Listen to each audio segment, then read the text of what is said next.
What's up, sports fans? This is the NCAA College Sports Channel. It is time to give you my official updated college football top 25 rankings as we head into week 10 of the 2025 college football season.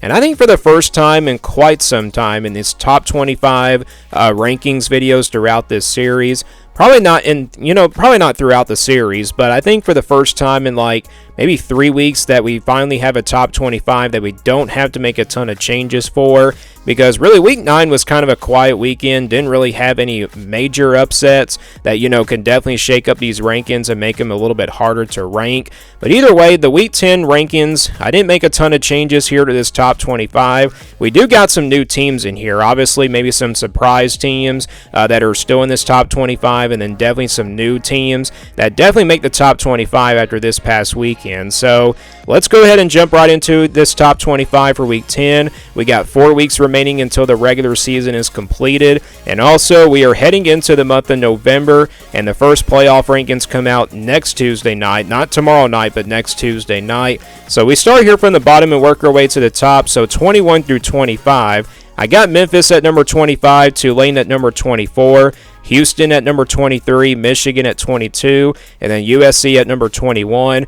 So Memphis and Tulane, a couple of Group of 5 teams make the top 25 for me. They're new for this week. Memphis, obviously, after that win over South Florida, that was enough for me to rank this team. Memphis also has a Power 4 win over Arkansas. That was kind of enough for me to put them in these rankings as well. And yeah, this is a pretty good Memphis football team. Now, they have a loss to UAB, which is definitely probably their worst loss on their resume, but still, that win over South Florida was huge for them, and they came back in that game. So Memphis new to the top 25, Tulane the same way.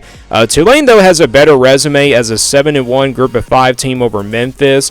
I don't think these two teams have met head-to-head yet. I don't know if they do meet each other in the regular season or not. But yeah, Tulane at number 24. A couple of big wins over Power 4 teams. They have a win over Northwestern in week 1, and then they got another win over Duke. So, yeah, and then the Ole Miss, loss and everything. It was a bad loss for them, but, I think, just the way that they, lost that game, it was really not a game where they came super close to win. So I don't want to say it was a bad loss because it's against a top 10 team in Ole Miss. So, yeah, Tulane is definitely in that top 25 for that reason, and then also for the couple of Power 4 wins. So, Tulane and Memphis both out of the Group of 5, new to the top 25 for this week. Houston at number 23. This is the first time that I've actually ranked the Cougars all year long. It kind of took me a long time to rank this team, but they finally get ranked this week at number 23. The loss to Texas Tech is really what's putting them in the top 25, and then also the win over Arizona State, which is pretty solid, but I mean, they took care of business in that game. I mean, if you look at that game, it was not even super close throughout the entire night. Houston dominated on both sides of the football, especially on the defensive side of the football, and Willie Fritz has got this program going. It was a bad first year under him, but second year, it's been a lot better. And Houston now, you probably have to look at them as a candidate for the Big 12 championship. So watch out here for the Cougars out of the Big 12. Michigan at number 22. They beat Michigan State on the road, took care of business.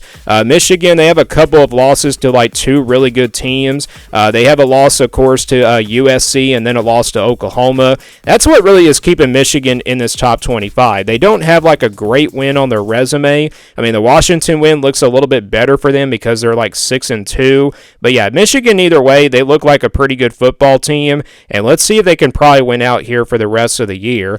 USC at number 21. Again, head-to-head does matter here. You got USC with a win over Michigan and then a loss to Notre Dame. The other loss came to Illinois, but, that was only a 2-point loss for them. I mean, it's looking like not really a bad, it's looking like bad loss there for them because, we saw Illinois go down, of course, to Washington.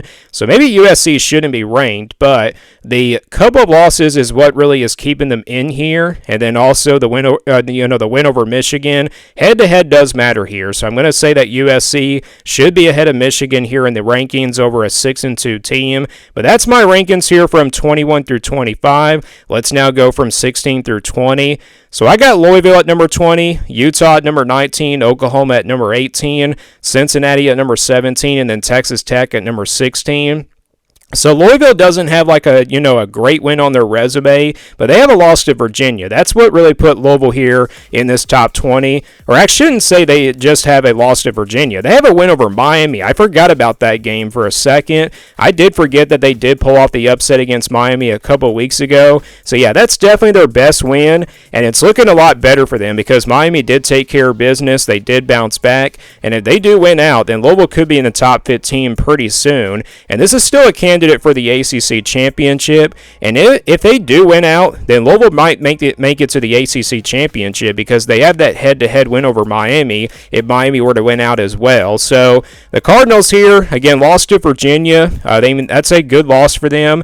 Virginia's a pretty good football team, and then they have the win over Miami, which is a really good win for Louisville. So Louisville at number 20, Utah at number 19, a nice bounce back win over a pretty bad Colorado team. I don't want to say pretty bad because I feel like every Big 12 team is pretty even, but they won that game convincingly. And the win over Arizona State doesn't look as good now for Utah. I mean, it's still a pretty solid win because Arizona State's a 5-3 team, and then they have the loss to Texas Tech. That Texas Tech loss and that BYU loss, that's what really is keeping Utah in the top 20 for now, is because of those two losses. They were not competitive against Texas Tech, but they were right there with them until the fourth quarter. And then the loss to BYU, that was just a 3-point loss, so maybe that's their best loss on the season. Oklahoma at number 18. I didn't really drop Oklahoma that much after losing to Ole Miss, just like 31-26. It was not a bad loss for Oklahoma. They just really couldn't get it together at the end of that game, and so Oklahoma did lose, but this is still a pretty good football team. I think Oklahoma's got a pretty good shot to still make the playoff. They got a tough schedule the rest of the way coming up. I think they got Tennessee coming up this weekend, and they still got to play Alabama on the road as well. So it's going to be a pretty tough path there for Oklahoma to probably win out. At least, try to win one of those road games, and then you probably can get in as a 9-3 team. But I don't know if a 3-loss Oklahoma team could get in. That's definitely a big question mark there. But yeah, Oklahoma, I'm not going to penalize them too much for losing to Ole Miss. They were at number 16, I think, for me last week, so they only dropped a couple of spots. Cincinnati at number 17. They took care of business, this past weekend against Baylor. Not much to talk about this team. Their one loss does come to Nebraska. I look back at that game, and I feel like they probably should have won that game. Cincinnati probably could be undefeated at 8-0 at this point, and they could be sitting right there with BYU as a pretty even team. And by the way, Cincinnati and BYU don't play each other until like November 22nd, so that might be a game that probably decides who is at the top of the Big 12. But I feel like Cincinnati and BYU are going to probably slip up before that, so keep an eye on that as well. Cincinnati, though, at number 17. The reason why they're in the top 20 is because they're playing pretty good football, but they're not in the top 15 because they don't just have a really good resume at all. Texas Tech, though, at number 16. Nice bounce-back win over Oklahoma State, the worst team in the Big 12, obviously. Texas Tech, the win over Utah, is still pretty good for them since Utah did bounce back. The loss to Arizona State, it does kind of hurt them a little bit to be out of the top 15, but still, this is a pretty good Texas Tech team, and Will Hammond is a guy that is going to get better and better, and he definitely has a bright future for this Texas Tech team. So that's my rankings from 16 through 20. All right, 11 through 15, not a ton of changes, but a couple of changes need to be made. Texas, though, at number 15, they still stay here at number 15. They beat Mississippi State on the road 45-38. What a comeback there by the Longhorns in that game. I think they were trailing like 31-14, and then, by the fourth quarter, they were down by 10, and I wasn't really expecting Texas to come back from behind in this game. And then the punt return for a touchdown, that really was a big difference in this game. So Texas here at number 15.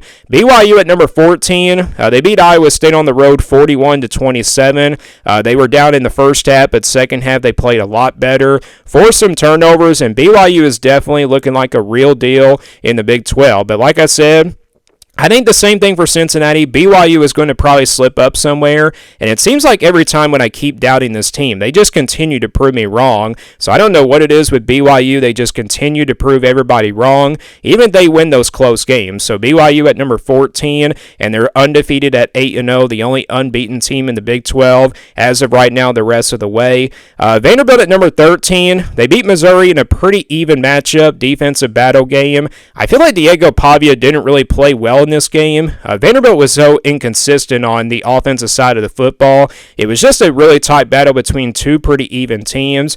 But nonetheless, Vanderbilt did get the win. They won 17-10, and the one loss to Alabama definitely is what's keeping them in the top 15. Again, it wasn't a great performance for Vanderbilt, but a win's a win nonetheless here for the Commodores, and they are officially, I think, in the college football playoff field, especially after that win over Missouri. Tennessee at number 12, they took care of business against Kentucky, 56-34. That was a big shootout there. Kentucky actually was down only a couple of touchdowns at the half, but Tennessee definitely played a lot more better defense, I think, in the second half. And Tennessee kind of did force some turnovers in this game, and I think that's the reason why this game kind of, got away from Kentucky, and Tennessee definitely did pull away. So Tennessee at number 12, Virginia at number 11. Virginia had a sneaky game against North Carolina, had to go to overtime in that game. They only won like 17-16, but they still got a win nonetheless. And what really keeps them in the top 15 is because of that win over Louisville. That's probably their best win of the season. And by the way, I had to make a change here. I had to make Ole Miss at number 10 because of their resume. I think they definitely have a better resume than Virginia does. Tennessee doesn't have like a really big win on their resume. They don't have any like quality win whatsoever. But really what keeps them in the top 15 and from even dropping down more is because of the couple losses to Alabama and Georgia. They were not competitive against Alabama in my opinion. They lost that game by 17, but then they lost to Georgia by 3. So that's what is keeping Tennessee in the top 15. Again, Virginia, I think with the win over Louisville, which is looking really good for them, I think that's the reason why Virginia should be ahead of Tennessee. And then we go from 6 through 10, and that's the reason why I do got Ole Miss at number 10 is because the couple of wins, I think LSU is probably not looking as good now.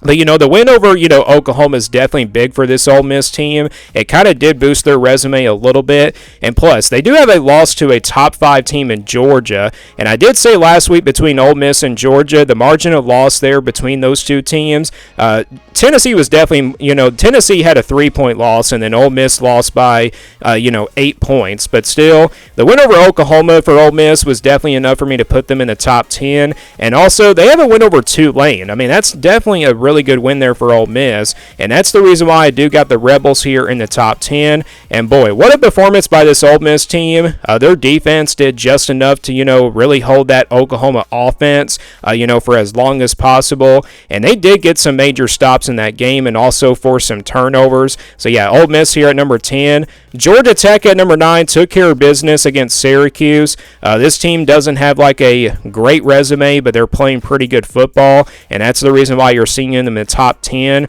And, the win over Wake Forest kind of looks like their best win of the year. Wake Forest is a 5-2 team. They just beat SMU, so that's looking like a better win there for Georgia Tech.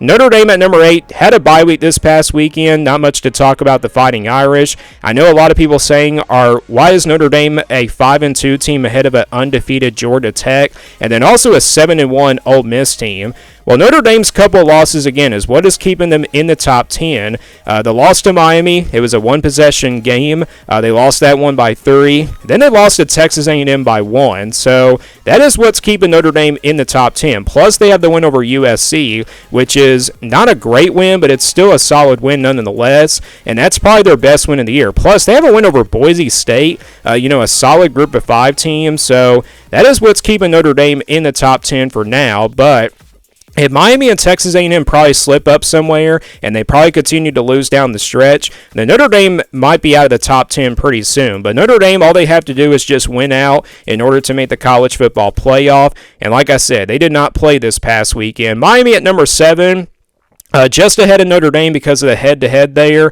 Miami took care of business against Stanford. Had a much-needed bounce-back win after the loss to Louisville a couple weeks ago. So, yeah, Miami looks like they're back on track. They're now 6-1. Let's see if they can win out the rest of the way. Then you got Oregon at number 6. Kind of had a tough game in the first half. And I also forgot to mention, Miami was tied up with Stanford at the half at 7-7. And then Oregon, Dante Moore goes down with the injury. It was a flat performance. And I could see why Oregon Oregon kind of didn't win that one pretty big. I don't think the injury is a major concern for Oregon. I think Dante Moore is going to be just fine, is what I heard. So yeah, we'll see if Oregon can kind of bounce back from this, and we'll see if Dante Moore can kind of remain healthy the rest of the way. So yeah, a couple of teams, here, Miami and Oregon, had flat performances in the first half, but they were able to do just enough to pull away in their games. So Oregon and Miami both at 6 and 7, and then we go to the top 5. The top 5 pretty much stays the same. You got Indiana at number 5, dominant performance over UCLA.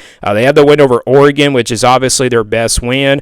Georgia did not play this past weekend. We'll see them, in action again this weekend. The last time we saw them was when they played Ole Miss, and that's really their best win of the year, I think, so far. And then plus the win over Tennessee is their best win as well. So Georgia does have a pretty good resume, and the one loss coming to Alabama. So Georgia at number 4, Texas A&M at number 3, still undefeated at 8-0 after a dominant performance on the road at LSU. They won that one 49-25. That one did kind of surprise me a little bit. I'm not too surprised that Texas A&M won, but the way they won, and this was a game that was pretty similar to last year, where LSU was up at the half, and Texas A&M did pull away in the second half. So yeah, Texas A&M, I think, is looking like the real deal. This team is definitely for real in the SEC, and they also could make the college football playoff and the SEC championship. So keep an eye on the Aggies. Watch out for them the rest of the way. I mean, they have a schedule that kind of sets up pretty well for them the rest of the way.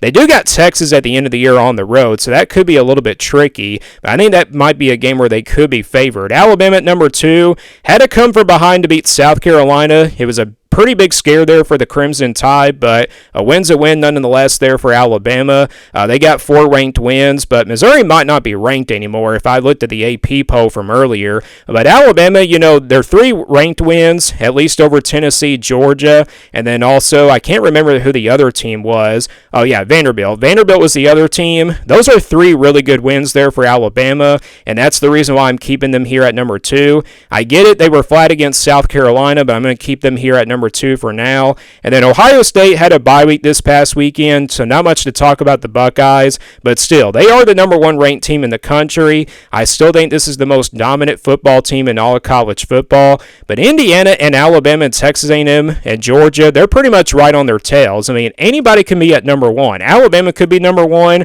Indiana could be number 1 just because of how they've been playing, and that's also kind of the same way with Texas A&M. So Ohio State, though, I feel like has been the most consistent team, though, in the country, and that's why I'm going to keep them here at number 1 for now. All of a sudden, that Texas win looks a little bit better for them because Texas has kind of been on a winning streak, and that Washington win looks a little bit good for them as well. So Ohio State at number 1, they've been my number 1 ranked team again since, pretty much after week 1 of the season, but that is my top 5. No changes here to the top 5 whatsoever. So that is my updated top 25 rankings as we head into week 10 of the final 4 weeks of the college football season of 2025. Give me your thoughts on my top 25 down in the comments below, and give me your top 25 as well. Thank you for watching this video, and stay tuned for more sports content videos on the NCAA College Sports YouTube channel.